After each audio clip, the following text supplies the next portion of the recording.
Hello, History 363. So last time we saw Gaius Marius finally facing down and defeating the profoundly existential threat of the Cimbri and Teutones. Now, while he is off up in Transalpine Gaul waiting for the Cimbri and Teutones to come, that is before the battles of Aquae Sextii and Vercellae, back in Rome, he does have some political allies, tribunes, who are working to pass laws to try to get land for his troops. The key tribune is a guy named Apuleius Saturninus, and he works closely with another tribune named Servilius Glaucia. In some ways, these guys are kind of tribunes in the Gracchan mold, although both are substantially more, I would say, unscrupulous than either of the Gracchi brothers. Now, while these guys in some ways are working with Marius, or can be seen for a while, say from 103 down to about 101, as kind of aligned with Gaius Marius, it should be noted that they're basically operating on their own. Their goal is to kind of create their own power base. If working with Marius helps them, that's great, but as we'll see, they're not totally committed. They're not simply sort of, lackeys of Marius. These guys have their own agenda. They do nonetheless pass laws that get land first for Marius's African veterans, probably in 103, and then again, somewhat later in a subsequent tribuneship. Notice we're also back towards iterative tribuneships.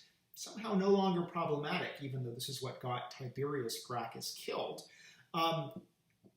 They subsequently pass a law that provides land for Marius's veterans from the German War, particularly by about, this is probably in 100 when it becomes clear that the war is indeed over.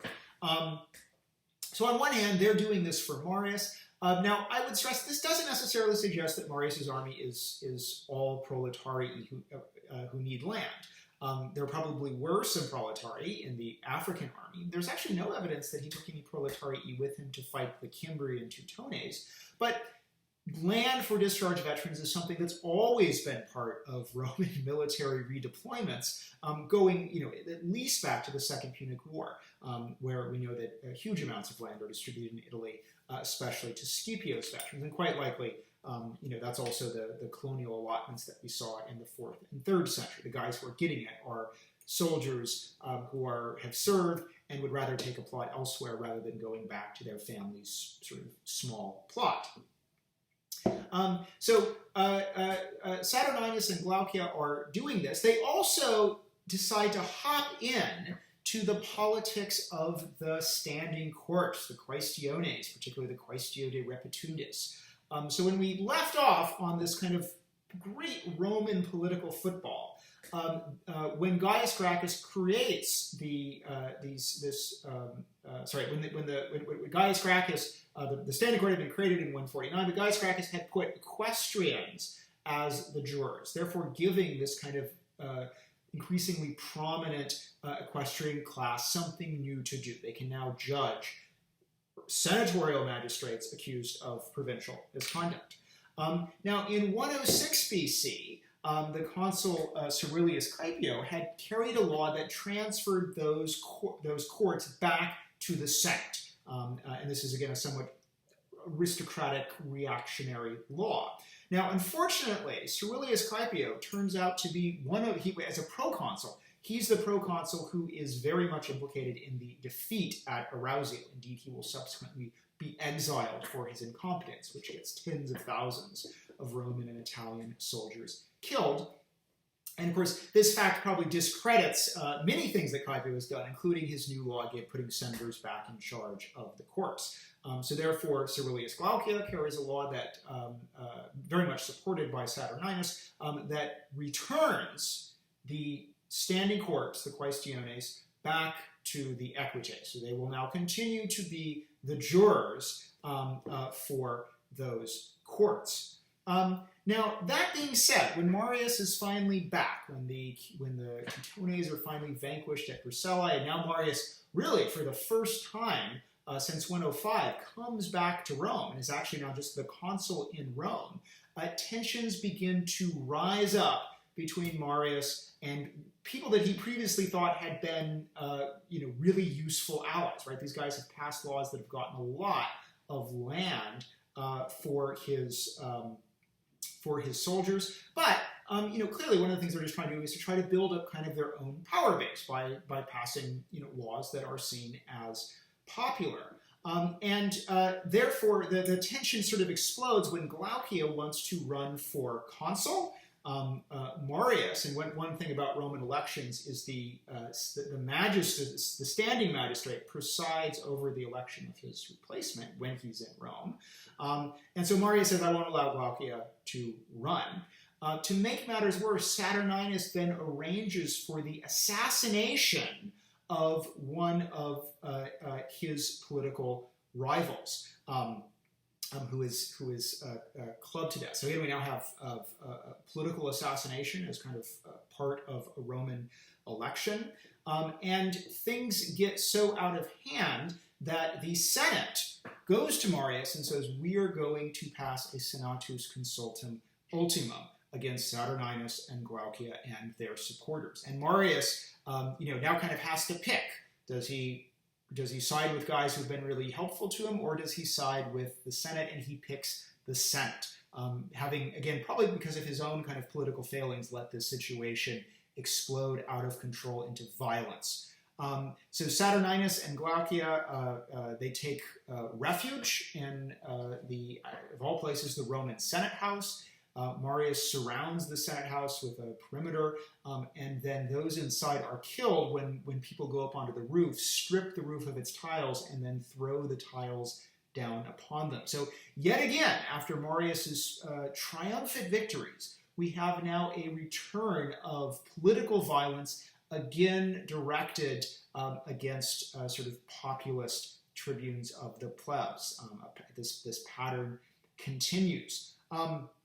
The violence, however, heavily discredits Marius, and indeed, with no new enemy to fight, he sort of goes into retirement at the end of his 6th consulship. There's an enemy on the kind of horizon that he's clearly interested in, and that enemy is the king of Pontus, Mithridates VI. We're going to hear a lot more about him soon.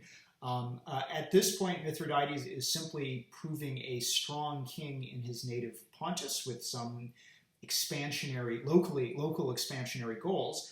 And Marius actually goes on a kind of private diplomatic trip, in theory to sort of warn Mithridates to stay within his bounds, but possibly also scoping out the next command that he would like for himself.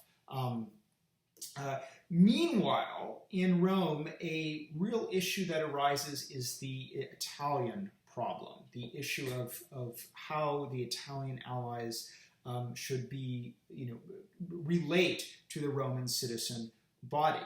Now, this has, again, already come up a bit in the 120s. We saw how Gaius Gracchus had proposed citizenship, at least for the Latins. One thing that had happened actually before this proposal is a very mysterious rebellion of Fregellae, a very old Latin colony founded in the 4th century BC, but in 125, so actually before Gaius Gracchus's proposal, before 125, Fregellae revolts. And the prompt for this revolt may be the failure of another kind of citizenship for the Latins proposal that is kind of floated by one of Gracchus's allies, the consul Fulvius Flaccus.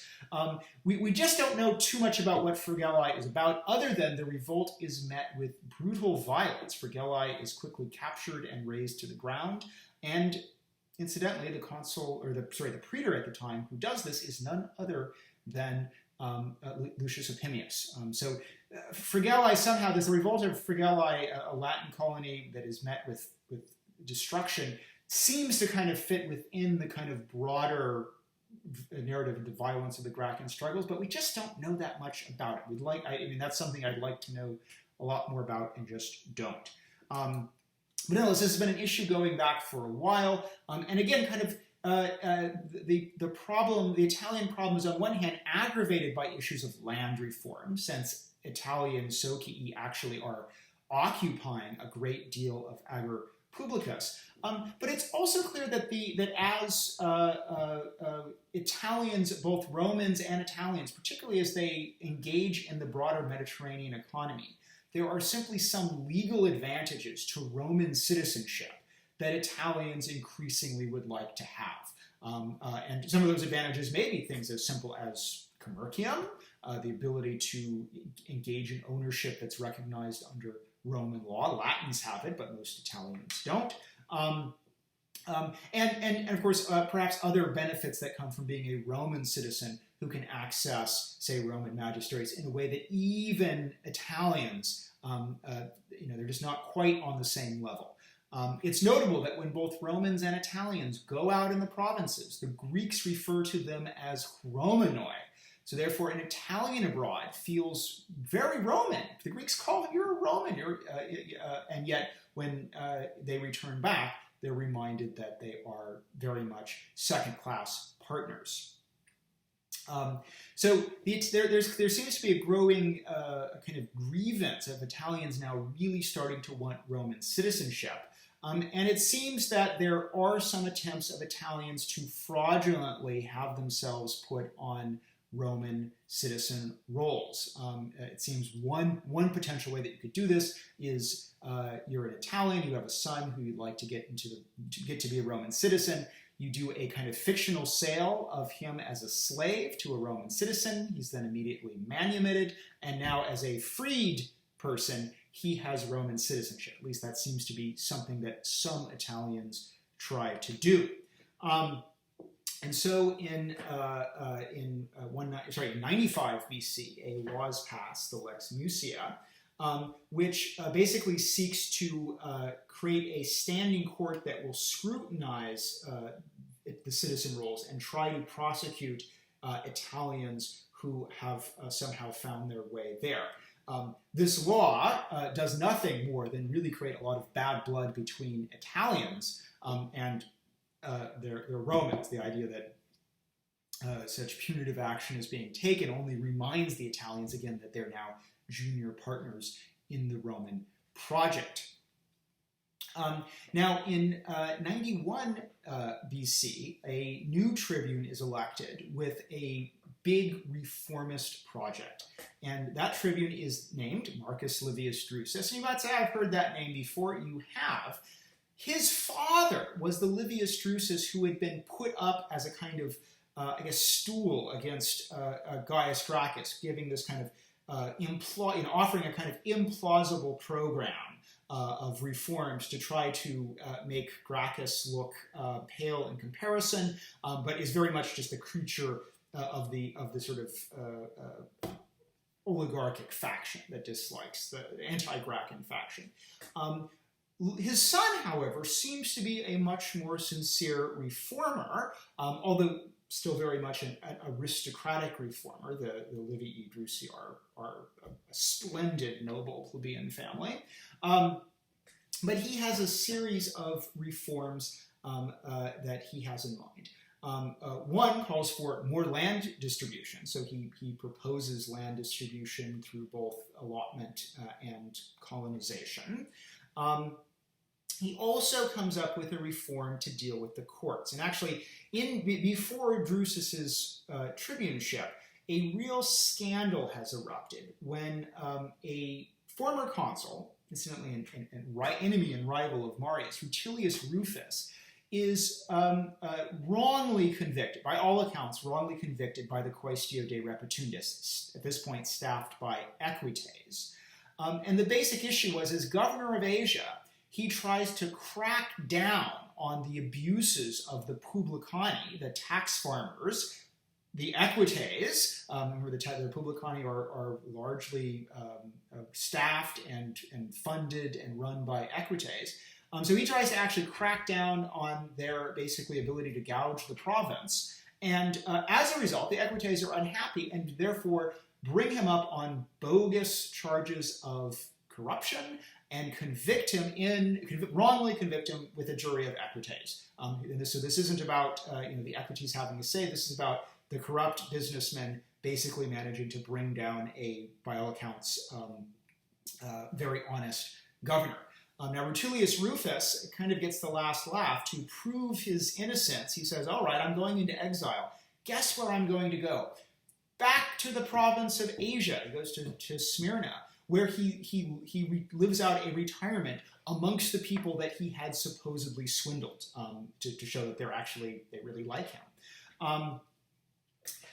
So this trial is kind of a big scandal, and so Drusus says, okay, we need to come up with a compromise. Clearly, we need to incorporate some equites into Roman governance, but I think the jury should not be equites, and therefore his proposal is to add 300 equites to the Senate.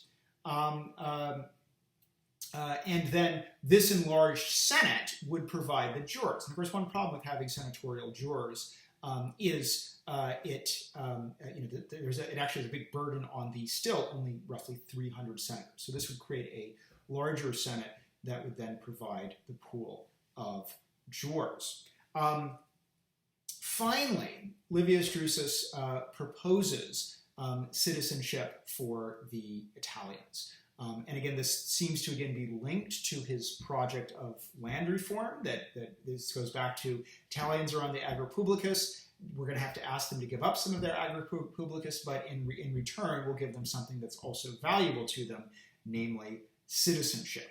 So here we again, kind of like Gaius Gracchus, have a kind of sweeping vision of reform from Livius Drusus. Unfortunately, he is killed by an unknown assassin. And most of his laws are subsequently abrogated. So again, we have violence as just kind of part of the idiom of Roman politics, and another reformist tribune who is liquidated. Now that said, his murder is a real offense to the Italians. And it seems that at least some Italians had possibly, and here we again have the rumor, some of Drusus's enemies fear that if Drusus succeeds in giving citizenship to the Italians, then he will have a huge clientele of all of the 300 or 400,000 adult Italians who are now enfranchised. And maybe one reason why someone arranges for his assassination. Suffice it to say, his death and therefore the failure of his reform causes a number of Italian communities, particularly those initially centered up in the Apennine highlands, the Marsi and Poligny, to rebel. And this rebellion spreads both to the south, where south, particularly to the Samnites, and then also to the north, to the Etruscans, and therefore the Romans suddenly have a massive Italian rebellion / revolution which they need to face. And this is what we call the social war. Now the social war, unexpected in many regards, catches the Romans badly off guard. Militarily, it's a potential catastrophe because now half the Roman army that the Italians have provided is going to be facing off against what's left of the Roman army. And so next time we will talk about the social war, how the Romans barely survive it, and how the end of the social war will fundamentally reshape Roman politics and Italian society. So we'll talk more soon.